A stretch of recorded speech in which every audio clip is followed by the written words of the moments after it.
Welcome to Savor the Story podcast, where books and sex are life. So, I'm Nicole. You're Nicole. That's Vanessa. Yes, hello. Thank you. And I'm going to start off right now and say, it is Stranger Things week. Look at my sweatshirt. Oh. That's Stranger Things if you don't know. Yeah, I can't tell from here, so no. I'll take your word for it. Okay, great. For if you're not online, if you're not watching on YouTube or something, just go check out our YouTube and see my Stranger Things sweatshirt. It comes out this week. I'm very excited about it. It's also Thanksgiving week, if that's a thing that you think. So happy Stranger Things Thanksgiving. Happy stranger. Happy. I was going to try and. Strange Thanksgiving. Strange giving? I don't know. I accept all of it, and I'm very excited. Yes. I'm much more excited about Stranger Things than I am about turkey. I don't care about turkey. Yeah, I am. Yeah, I don't think it's going to be a... Well, I mean, I'll make a turkey, but I don't think it's going to be a turkey thing for me. Okay, great. So, because that was my news that I was going to tell you. Look at that segue. I know. It's like we planned it. It is officially day one of me deciding to be a vegetarian again. Okay, tell me everything. Why are we going back? What are we doing? What's happening? So I'm old. Okay. But I've noticed the past couple of weeks that, like, I don't know, when I eat, like, especially red meat, Okay. like, my stomach just fucking hurts. And fun fact about Nicole, I'm sure it has something to do with it. Like, I also don't have a gallbladder. Okay. And I know that has some to do with it, but it's never really been an issue before. But yeah, I don't know. In the past couple weeks, man, it just fucking hurts. I wonder if that's what's happening to me. Or maybe I don't eat red meat that often. But I need to start. I think maybe I need to start paying attention to when I do. Yeah, or maybe we got bit by that mosquito that makes you allergic to meat. That's a thing? Yeah, I think so. I think there's like a mosquito that, like, some type of, like, virus or something that it's carrying, where, like, you get bit by it and all of a sudden, like, eating, like, meat makes you sick. We'll have to Google this. This is a Googler. Yes, please don't do that to me, because I cannot be a vegetarian. I don't like vegetables that much. Eat or die, Vanessa. Oh my gosh. Please don't let this be the truth. Oh, damn it. Yeah, I don't know what it is. I mean, right now I'm going with, I think I'm just old. Okay. Or getting old, and I don't know. It's either that or the mosquito. One or the other. That's fair. But yeah, okay, so day one. Day one, no meat. Okay. Is it going to be hard to transition back? Yes, because yesterday I said day one, no meat, and then me and Mike went out to, like, date night or whatever, and the place that we picked, their kitchen was down, and they were like, we're cooking burgers and brats and hot dogs outside, and I was like, I guess I'll have a hamburger. No. Day one tomorrow. Day one starts tomorrow. Yeah, if it was like day 1000, I would have been like, goodbye. Yeah. But it was like, yeah, what's one day? And then I ate a hamburger, and then I felt like then I felt like shit. And I was like, yes. Day one starts tomorrow. Oh, no. All right. Well, I wish you luck on your journey. I know you're going to do great. I'm sorry I cannot support you. That's okay. I can't support you in a way that, like, I'm there with you. I'll support you with my love and affection. There we go. Okay. Yes. So in celebration, my snack this week is vegetables. Just vegetables? Yep. Okay. I am rating in vegetables. Oh, that is fantastic. Well, since you already said your snack, I should make my snack meat. Like steaks. just a steak, a nice sirloin steak. There you go. Okay, Yeah. great. Though today I had class I'm taking like right now at work I'm taking training classes. So I'm in a different building and they had brought food trucks in and I was like, oh, I'll go to the food truck and I got like one of their things. I was like, hey, they had like a chicken vegetable glass noodle stir fry thing and I was like, is it possible to get this without chicken? And they were like, oh, yeah, cool. And I was like, does it have vegetable, like any kind of vegetable on it? And they're like, yes, it does. And I was like, sweet. Did not think to ask vegetables. I get it. I open it, and it's cucumbers, raw onions. And I was like, the two vegetables that I hate. Oh no! Above all vegetables, and that's what's on top of my noodles. In a stir fry type thing, they have raw onions. It was like more of like a glass noodle. I don't know if you've ever did seen say that. Like, yeah, like glass noodles with like vegetables on top and chicken on top. Well, I did not realize that it was like cold noodles. And cold vegetables. Like I thought it was gonna be like a stir fry sort of thing. And when they handed it to me, I was like, oh, thanks, and I like whatever. And then I opened the box and I was like, fuck me. Cucumbers and raw onions? Like shit. So did you just eat noodles? Yes. I picked up all the cucumbers and the onions and I just put salt and pepper on the noodles and I ate those for lunch. Damn it. Well, great. Was today the last day of the class or do you have it tomorrow too? No, I have it tomorrow too. Okay, so tomorrow, make sure you ask more questions. Yes. Hopefully it's a different food truck or I just need to not be a bitch and I need to bring my lunch. Okay, fair. I accept. Oh gosh. I'm sorry you just ate noodles today. That's okay. Day one is not going well. I wouldn't put this as like a check mark in the win column. No. Minus, I haven't had a stomachache all day. Okay. So that's a win. Pretty big, big positive then. Okay, that's fair. Okay, great. Well, I'm going to stick with my steak. Can I tell you about some random things that I saw on the internet today? Yes. I went down a bit of a rabbit hole. So we're gonna, as expected. We're not gonna end where we start, okay? So just keep that in mind. Okay. Okay, it's gonna take a turn. And okay, so the first thing is I've been seeing a lot of people talk about Kindle Unlimited lately and just like, do they want to keep it? Is it worth it? Like all the things, right? And so I ended up in this big rabbit hole. Like I said, we're not going to end with Kindle Unlimited, but we are going to start with Kindle Unlimited. Okay, so the first thing I saw that I want to talk to you about is I saw somebody on Reddit post 1 month ago that they have already read 504 books this year. I don't believe that. 475 of them were Kindle Unlimited. When do you have time? So 1 month ago, so when we're recording, we're in like, we'll say mid-September. So 8 months into the year, you are at 504 books. 475 of them we know for sure are like eyeball reads because they were Kindle Unlimiteds. That, what's the math? 62 and a half books a month. A month? Yeah. And if you divide, equals, and then divide that by 4, we'll just say 4. That's 15.625 books a week. If you have 4 weeks in a year. Or in a month. In a month. In a year.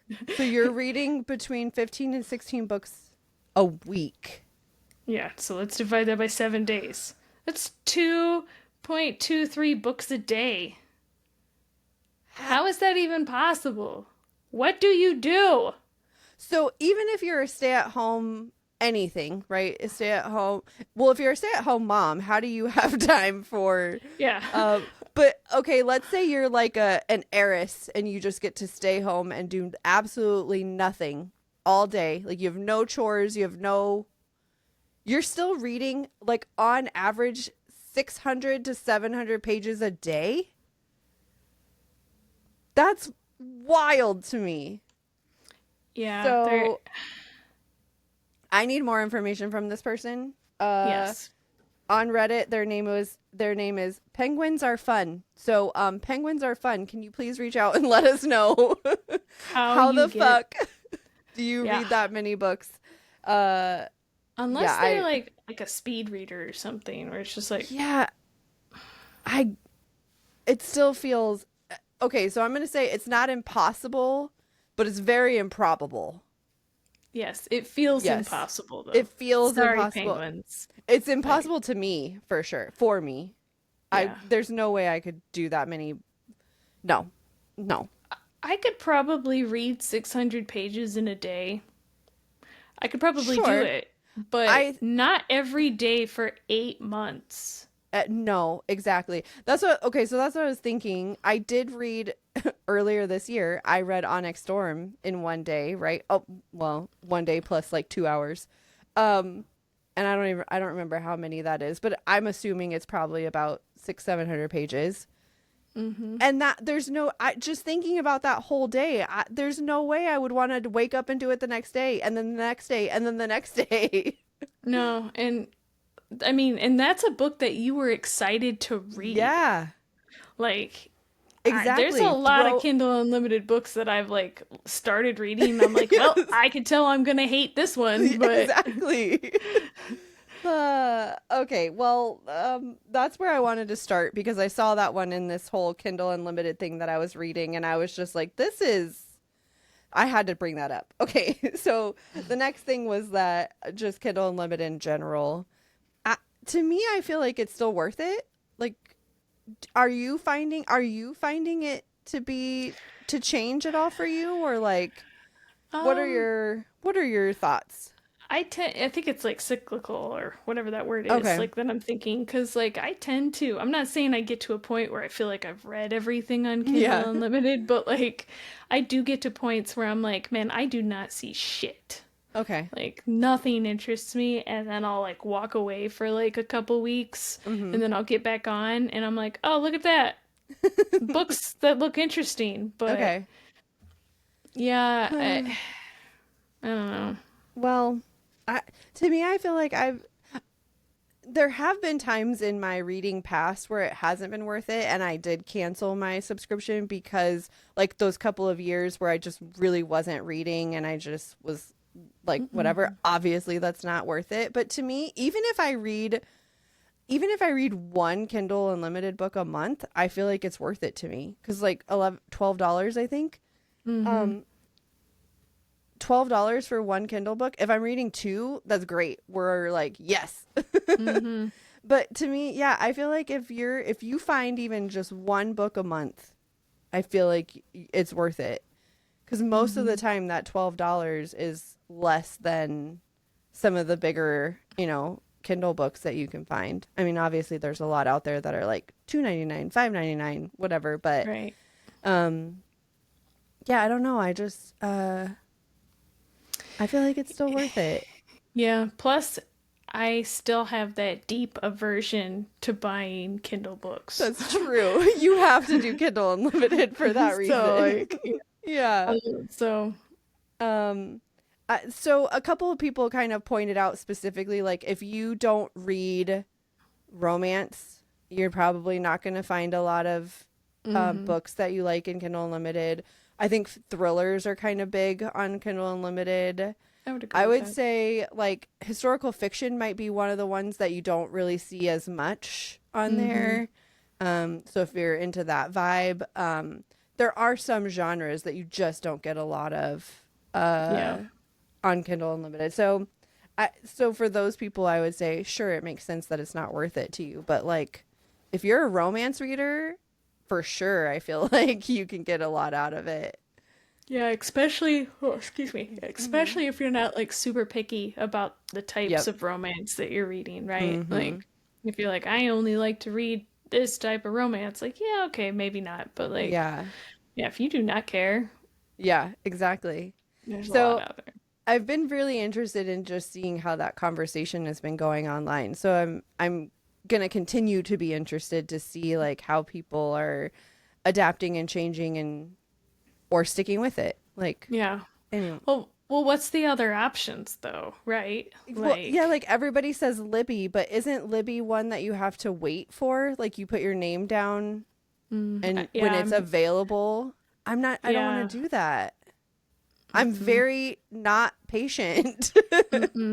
no, uh, yeah, I just, Because I feel like that's the biggest recommendation is when anybody ever says like, is Kindle Unlimited worth it? Like, tell me how, whatever, what other options are there? Everybody always says Libby and your local library. That's fine, but I'm not waiting. Like, if there's a book that I want to read and I'm ready to read it now, I'm not going to wait for it. And so, yeah, like, those are not options for me because I'm not putting my name down on a list for it to tell me that in 60 days I can have it, you know? So, give me a better option, like an option that's closer to Kindle Unlimited than the library. yeah. I don't know if that exists. Yeah, it does. I don't think it does. Therefore, KU is worth it.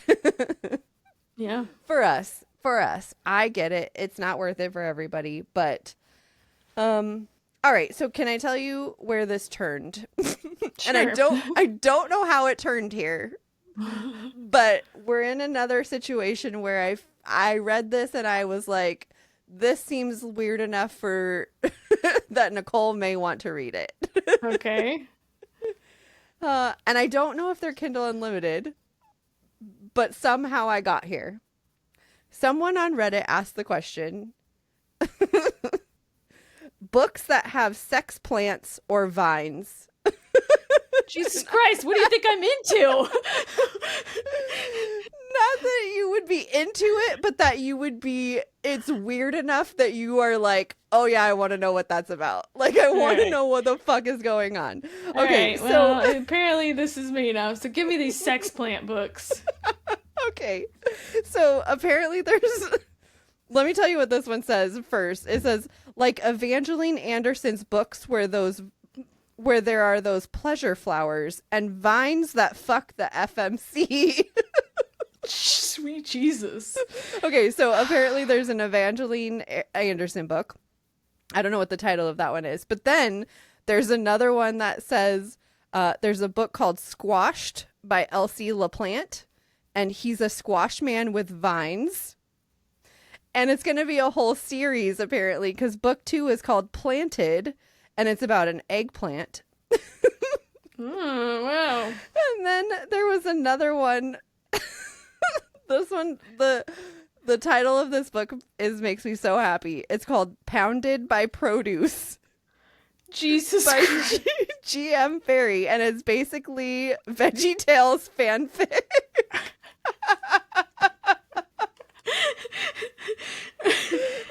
Because the person said, "How do you feel about vegetables?" Hey, you're a vegetarian. Not anymore. Okay, I need you to read one of these and tell me about it. Please. How about you read one and tell me about it? I can't. Okay. You're much more adventurous than me in reading. Oh, okay. All right, give me what did you say? Evangeline Anderson? That was the first one with the pleasure flowers, and then there's Squashed with the vines. I'm and not then reading that one. There's Pounded by Produce. Yeah, I'm not reading that one.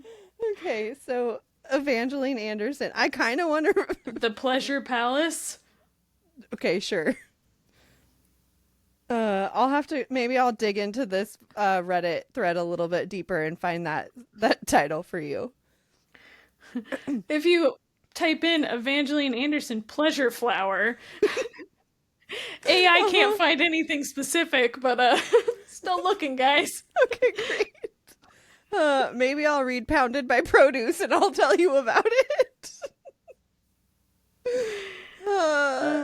You're welcome. Oh, I think I just found the Reddit. Okay.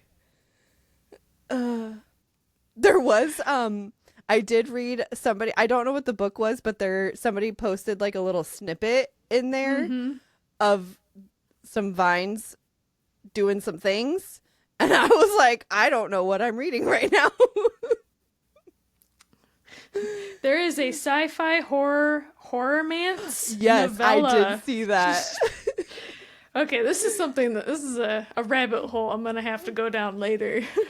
You're welcome. I told you I don't know how I turned into this, but here we are. We do not have time. This is gonna turn into a 4-hour episode if we go down this. Okay, well, plan on us talking about this again in the future, because now I need to know what plant sex books are. Yeah, sorry, not sorry, guys. It's just it's weird enough that I need to know what it's about. You have given me a lot of books lately that you're like, I need to know, you need to read this. This is gonna fuck up my book algorithm. You know this, right? Yes, I know, but like, I just feel like if I could ask anybody to read a book for me, it's you. Thanks. You're welcome. I need to. Thank you. I'm gonna tell my sister that she has to read it with me. She's been telling me she wants to do sister book club. Surprise, Kim. Get Pounded by Produce. Here we go. I get the first pick, and this is what I pick. No, you do not get to veto. There's no vetoes. You're welcome, Kim. All right. Well, on that note, do you want to tell me about your book this week? Sure, I'd love to. Great. Sorry, everybody. It's not sex plants. It's not fish sex. It's not great. Whatever else you've given from me. The last one? Yeah, the merman or something? Yes. It's none of those so far. Anyway. This book is a history. Just a plain history. Complete opposite. Complete opposite vibe. All right, we're bringing it back to normal places. Okay. Yes. It is called No Better Friend. There's a longer name, but I didn't write it all down. Okay. No Better Friend by Robert Weintraub. Okay. I listened to it on it's an audiobook. It is history. Like I was saying earlier. I didn't take very good notes. Okay. Again, because it's like one of those like history books that it's very niche. Okay. So it's like, how do you create like a long description of a book that's about a very niche thing? So this is the story of a dog. Okay. Hello, puppy. Yeah, it's a puppy. Specifically a pointer dog named Judy, and how she became like the first, I think she was actually the first like classified animal to be like a World War II POW. Like she actually gained POW status. Okay. First, can I say I really love animals that have human names. That's weird. It's okay, but I love that that dog's name is Judy. Yes. So this book it covers a lot of time. I think the book starts actually before like, things in the Pacific really kicked up. But at first Judy is a mascot dog on a World War II boat at the very beginning of World War II.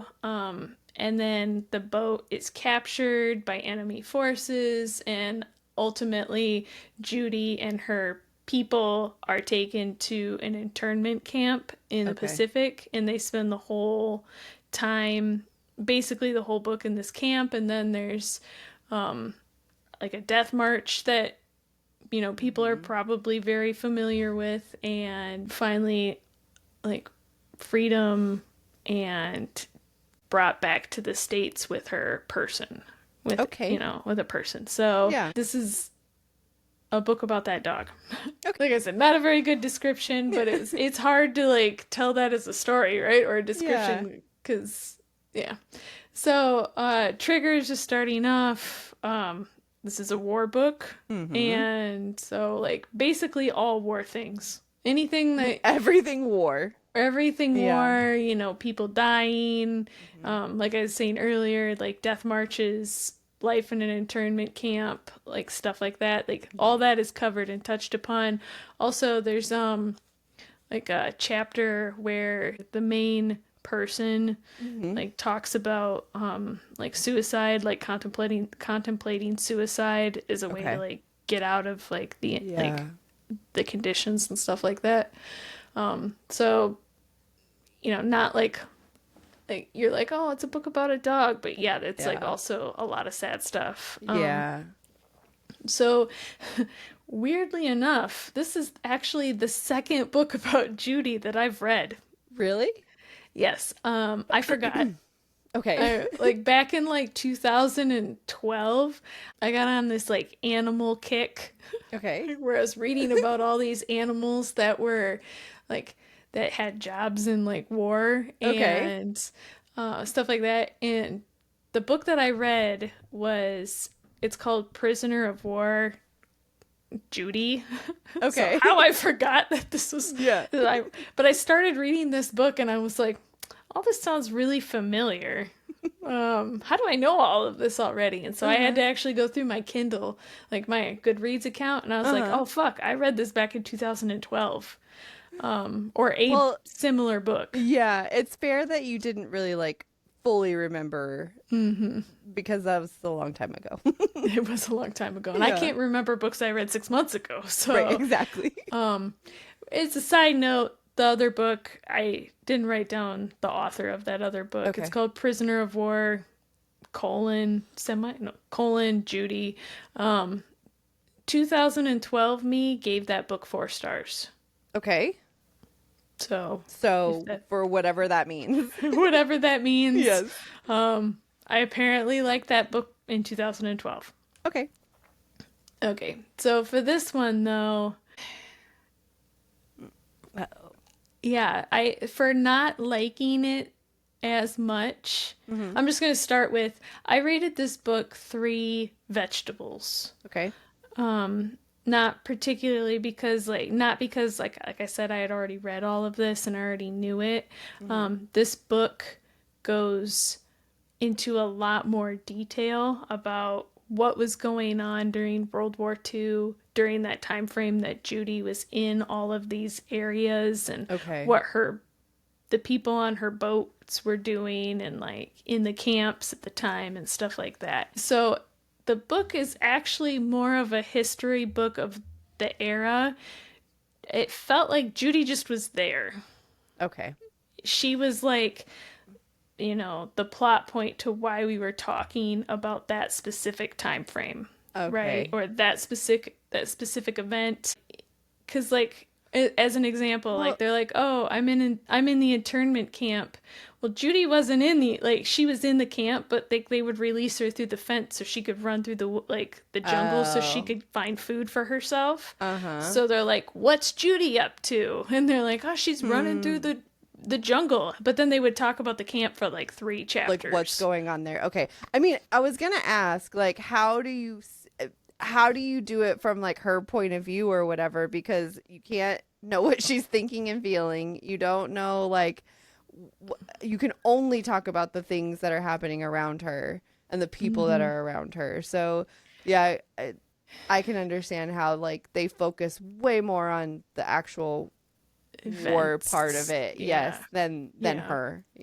Yeah. So the author, I think, did a lot of research and like stuff like that, but I also feel like he like brain dumped all that into the book that probably wasn't necessary for the book itself. Yeah. Because like I said, like there's a whole bunch of stuff that's happening, but Judy wasn't really in a lot of it. And it's also weird, kind of like what you brought up a minute ago. It's also weird because he does talk a lot about like what he thinks Judy was probably thinking. Like, I don't really have a great way to like talk about that, minus like he does bring up that like, you know, Judy didn't like certain types of people, and so she like has like a prejudice against a certain type of person, and the author was like, probably because when she was a pup she experienced this, and like kind of equating it to like PTSD, which completely understand dogs can get, you know, dogs remember stuff like that, but like how are you gonna tell me you Dr. Doolittle? Yes, that Judy doesn't like this, like a person, because of this event. One, you were there. Two, like I don't know. It just trying to draw lines to fit a narrative almost instead 100%. Of So that's the main reason I gave it 3 vegetables, because I liked the subject matter, but one, she wasn't in it that much, and two, like when she was in it, I was like, is this really like a thing? Like, I don't know. There's a lot of parts that I wished I could just like skip through. Like, I wish I was reading it so I could have just like skimmed. Yeah. Okay. And because this is a history book, there is a shit ton of names, a shit ton of places, dates, all that shit. I struggled hard with all of that. And I don't consider myself to be like a history buff, but like Pacific War during World War II is not a forte that I have or even am like super familiar with. So like I did not know a lot of the places they were talking about, and I was just like, man.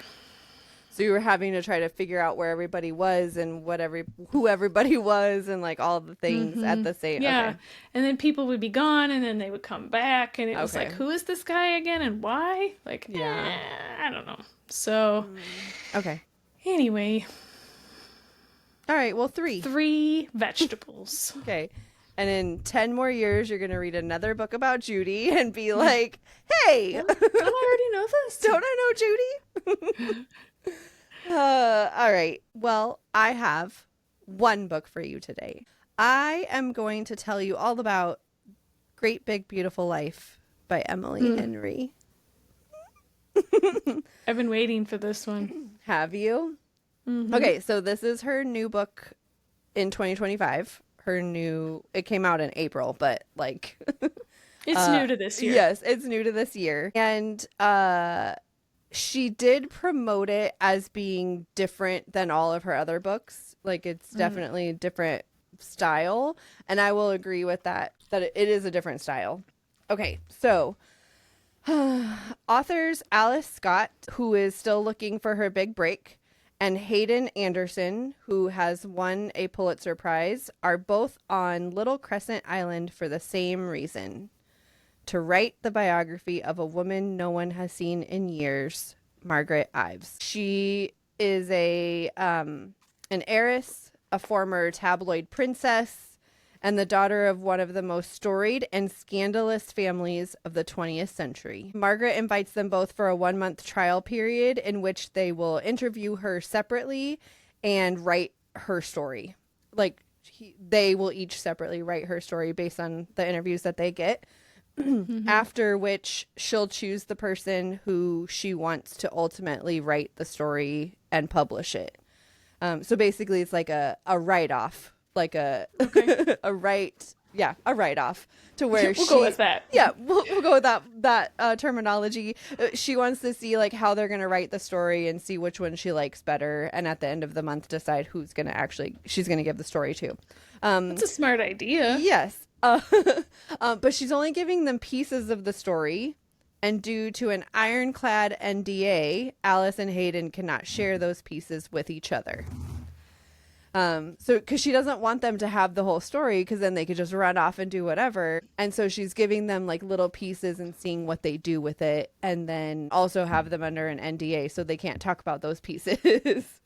Okay. So throughout this process, though, it's becoming clear to Alice that the pieces of the story that she's getting are mysterious, and feels maybe like Margaret may be leaving out some key details and maybe lying about some things. All the while, Alice and Hayden are spending their free time together as they are on this small island without much to do other than write the story. And as their relationship begins to change, some other mysteries are beginning to be uncovered that may affect everything. The book. Yes. So that's the gist of it. It's safe to say at this point that if Emily Henry writes it, I will probably love it. Like I said before, when she marketed this book, she did point out that it was different. I didn't find that it was like so different that it was off brand for her. Okay. But because the underlying like romance and all that kind of stuff is very Emily Henry vibes. But I do think the aspects of it being like they're trying, because as Alice is learning Margaret's story, it's almost like a flashback in the book. So like you almost get the story as it's being told from Margaret's point of view back in the day. Okay. So I feel like it's different in that way, but for me, I feel like it still has like same Emily Henry vibes. Like, you kind of know what you're going to get out of it with some changes. So it's told like almost in a dual timeline, dual POV. So all of present day is from Alice, and you get all of her interactions with Margaret and Hayden and the town and like all the things that's happening. And then in the other timeline, you get Margaret's POV as she's telling Alice her story. Like as you're getting it, and you slowly throughout the book start learning like all the controversies that happened in her life, and like all the ways that like growing up as this heiress affected her. And then so there's a couple of things that I didn't like. There was like some third act miscommunication, breakup-y things that I didn't love, but in this case, I did kind of understand it because there's an ironclad NDA in place. Okay. There's not like there wasn't a whole lot of, if you follow the rules of the NDA, there wasn't a whole lot of choice that they had. So there was some things that happened there. I still didn't like it because I hate that idea. But in this one case, I'm going to say like, I actually understood why it happened. Because NDAs are crazy. But overall, I loved it. It was great. I'm giving it 5 steaks. 5 whole steaks. Nice. And I cried so much in this book. I gave it 4 out of 5 tears. Wow. 4 out of 5 tears. So it was like not just like a couple drops of tears. There was like, I was bawling at one point. Did you have to stop reading at any point because you were crying too hard? Wow. Yes. I had to pause. Because I listened to this book. There was there was one day. So most Emily Henry books, I think I'm going to probably always listen because I really like, I think Julia Whalen is her name. She does like all of Emily's books, and I like how she narrates. So I think that I may listen to all of hers. But there was one day I was just sitting in the backyard with the dogs, so they're like running around, and I'm sitting there listening to it, and I'm just like in the chair like bawling.